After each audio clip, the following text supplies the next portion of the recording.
Good morning, YouTube, and welcome to the birth of my channel. My guess is that most of you guys are here from Instagram, so you probably already know who I am, but for anyone that stumbles across this video later on down the road, my name is Erin, and I'm a professional strongwoman athlete. I've been saying for a while now that I wanted to start a YouTube channel, and haven't gotten around to doing it for two main reasons. One, talking to a camera is for the birds.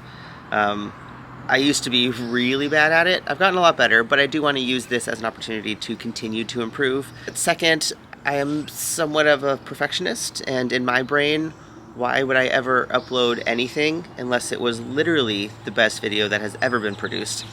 And that's not how being a beginner at anything works. So we're just going to dive in and learn and grow and get better at this together.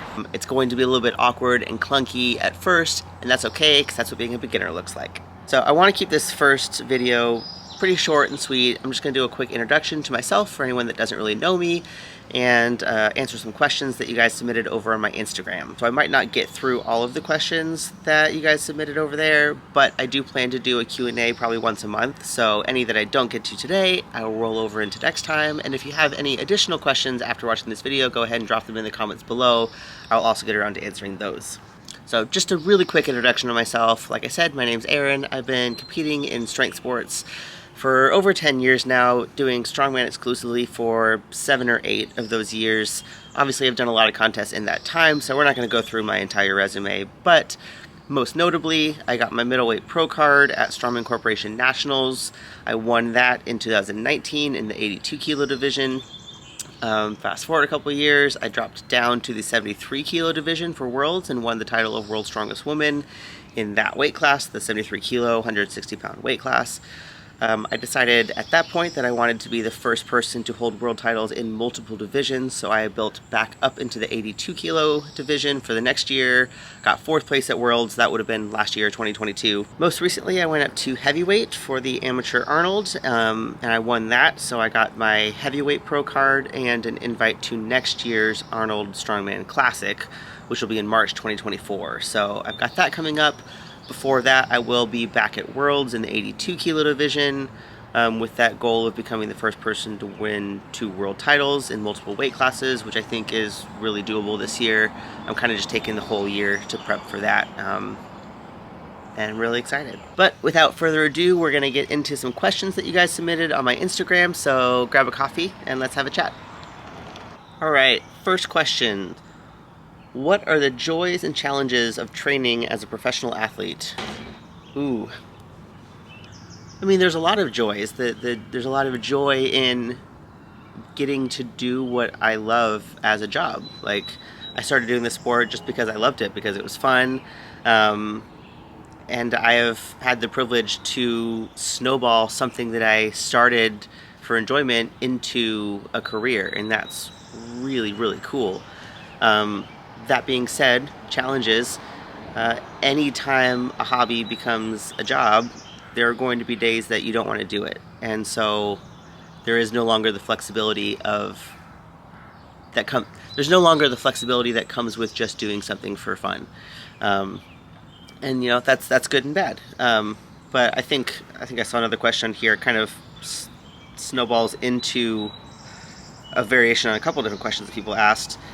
What is your hardest daily battle, hardest mental challenge in the journey so far? I got a couple of different variations on that, and that kind of relates to the first question in that there are days that it's really hard to not just get a normal job with normal hours and a paycheck and health insurance and comfort. You know, I think I did a post about this a couple days ago because I had a meltdown in the gym on Friday, because I got halfway through my workout and I was just like, what am I doing? Like, why do I do this to myself? Why don't I have a hobby that doesn't make me want to throw up and lie on the floor crying for half hour afterwards and doesn't take up my entire life? And I think it's important for us to share that we have those days. Like, I do ultimately love this, and I'm very happy with my life choices, and I'm very privileged to be able to do what I do. That doesn't mean that I love it every day, and that's something that I constantly have to challenge myself in, you know, reflecting on what is a temporary feeling and what is my truth, and being able to differentiate between the two and not letting temporary feelings that are inevitable derail what's ultimately the most important to me. So, yeah. All right, next question. What sports did you play growing up, and how did you get into strength training? So everyone assumes that I was an athlete growing up, and I wasn't really. I guess technically I played sports, so you could call me an athlete, but it was only because my dad always required me to play a sport. It's not because I ever liked them or took them seriously. I kind of tried everything at one point just because I had to. I golfed for like half a semester because I thought it was going to be an easy sport to pick. I was wrong. The only sport that I ever really enjoyed enough was lacrosse, and I feel like it's because it was such a new sport that like everyone kind of sucked at it, so the fact that I was terrible was okay. But no, I grew up more musically inclined. I was a musician. I played piano and French horn. I was in marching band. I played trumpet and jazz band, sousaphone when I got to college. Like, I was very musically inclined. And very academically gifted growing up. So when I went to college originally, I was double majoring in math and music. I was one of those weird people that loved calculus, and still do.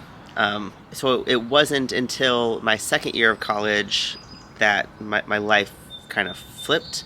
I dropped out my second year of college because of an eating disorder. I had to leave like 2 months into my second year, came home, got help.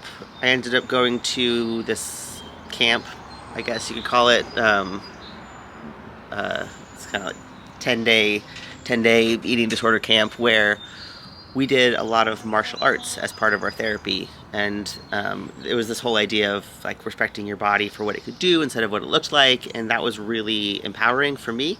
Turns out I was pretty good at martial arts, and I continued to train privately with the guy after the retreat for a while, and then it just kind of snowballed from there. I started doing CrossFit to get more in shape for martial arts, and then I ended up really liking CrossFit, but I didn't like the cardio aspects of CrossFit. I didn't like running and shit, but I really liked the lifting parts, so that kind of naturally evolved into an interest in powerlifting. I did powerlifting for 3 or 4 years when I first started my strength journey, and I really, really liked it. But then a couple years in, I met some guys in college who were putting on a contest as a fundraiser because they got invited to compete overseas. And that was Zach McCarley and Pat Castelli, 2 phenomenal strongman athletes that I just happened to become friends with in college. And I did the contest to support them. And I didn't really know anything about the sport until going into that. And I ended up absolutely loving it. I fell in love with the sport. I tried to go back to powerlifting once after that, and it was boring after that. I couldn't really go back to just doing the same 3 lifts over and over and over again. So I switched exclusively to strongman, and I haven't looked back because it is, in my opinion, the best sport that exists. But no, I don't have any outstanding athletic background unless you count marching band, which I do argue. I do argue that I did gain a lot of strength from carrying a giant tuba around for 8+ hours a day, but no, athletically, not so much. Ooh, okay, another big question. How do you see strong women gaining ground, and what can your followers do to help? Honestly, at some point I'll probably do a whole video on this because this is a very large discussion, and I'm going to try to keep it brief today. Just share a couple thoughts on that, but eventually I'll do a whole video on this. So 2 things kind of initially come to mind. The first one being that in order for strong women to gain ground, we kind of need the entire sport as a whole to gain ground. And I think something that we could do better is market more towards people outside the sport. I mean, if you look at other wildly successful sports, financially speaking, something like American football, how many people that watch football play football themselves? Most of them don't. But it's the spectators and the interest and the casual viewers that generate revenue within the sport that then the sport can give back. And I think that's something that is a little bit lacking in strongman, and I don't exactly know how best to go about doing that, but I think a lot of effort and energy is spent in marketing towards people that are already in the sport or in trying to get people to do the sport. And I think that is equally important and really good to be doing. But I think it's equally important to be trying to generate interest in terms of just spectators and people watching and making it more of an event and a spectacle that people want to come watch, more than just friends and family of the people competing. And I think some companies are doing a good job of that. But I wish that it was more like that on every level of competition, and then my second thought on it is something that I can ramble about for a long time, so I'll try to keep it brief. But ultimately, I think anytime you debate anything, you have to understand both sides, right? And so the argument when it comes to discrepancies in, male versus female pay opportunities, whatever it is that women don't bring in as much revenue, so companies don't want to invest as much into them. Just from a business standpoint, that makes sense. Businesses aren't going to invest in things that don't return on that investment. And if women aren't bringing in the same interest, money, whatever it is, companies can't justify backing them as much. And that makes sense. It sucks, and I think that's a whole another conversation that we need to talk about, but from a numbers perspective, that makes sense. That being said, I don't believe that there is a lack of interest in strongman. I think that there's been a lack of opportunity for interest, and I was actually just talking about this in a different interview yesterday. I mean, if you look at the Arnold Strongman Classic this year, Rogue took a chance with putting the women on the same stage as the men, and I think it was wildly successful. I mean, the stands were full the whole time. It's not like the women came out and everyone was like, all right, well, I'm gonna run to the bathroom and grab something to eat because I don't care about this. It's like people were really hype about the women's show, like both at the time and after the fact. And talking to people about the show, I feel like, at least in my world, I've heard a lot more people talking about the women's show than the men's show. And I think that shows that there is interest. There just hasn't been the opportunity to be interested. And it's going to take companies and organizations and people taking a chance. And I think Rogue took a big chance, and it proved successful. And I hope that other companies will see that and kind of hop on board. Because ultimately it is going to take kind of a leap of faith initially.